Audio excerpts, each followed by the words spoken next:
This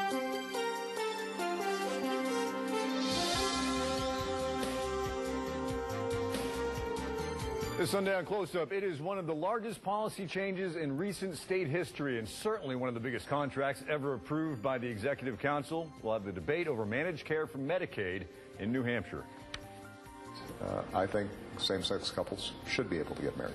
Plus, President Obama's state director for his re-election campaign talks about the political impact of this week's big announcement. Morning, everyone. Thanks for joining us. I'm Josh McKelvin. We'll get to the president's bombshell declaration a little bit later on in the show. But we begin with what may be the most consequential move made by the Executive Council, perhaps in the state history.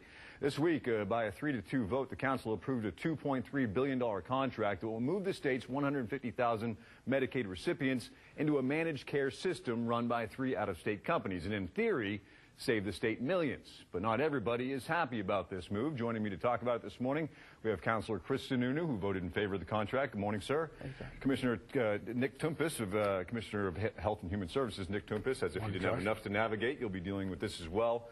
And we also have Cathy Spinney, the mother of a developmentally disabled child who has reservations about this. Thank you for joining us. And perhaps, let me start with you. Reservations, maybe understating that vastly. I talked to a number of parents who were there when this contract was voted on, and they're terrified. Why? Well, first let me say that our concerns are to a very narrow part of the contract. It's the part of Step 2 that relates to long-term services for people with disabilities, and that's really where we're focused. And there's many reasons, but I'll try to, condense it. First of all, if you look at the contract that was just passed, it's over 1,000 pages, and the part of it that deals with long-term supports for people with disabilities is like a page and a half. It's no details in it. It's very vague. There's nothing in there about whether or not the waivers under which the Medicaid waivers were served under will be preserved. Will they be abandoned? Will they be replaced with something less comprehensive? We just don't know. There's too much we don't know. And in our lives, they're very, a tenuous balance, and not knowing is not acceptable. Sure. I mean, the fear of the unknown is huge. That's and right. I'll bring you back in a second, but Councilor Sununu, I want to ask you, you voted in favor of this contract. You heard the fears. You saw the signs that people were holding up there. Why did you decide this was the right way to go? Well, I think she stated it exactly correctly, and that the biggest concern for us was this Stage 2 part with the developmentally disabled. This is one of the reasons why we kept the contract on the table for so long. It was 1,000 pages. It was immensely huge, both in terms of cost and impact to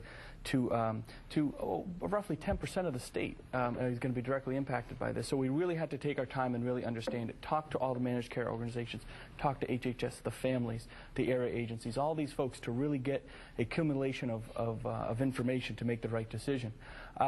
In the end, I think that one of the driving pieces of confidence I have in the contract is that we are all going to be a big part of it going forward. She's absolutely right. There's only 2 pages in there that describe how the development of the disabled system will be taken care of. And rightly so, that was done so that we can design it going forward. And we can design it not just with the council's input, with HHS's input, with the family's input, the stakeholders, the current agency managers. Everyone's going to have a say in how this goes forward to ensure a smooth transition, to ensure that the entire system isn't simply dismantled, as is one of the fears out there, to really make sure that we are providing the best for those citizens.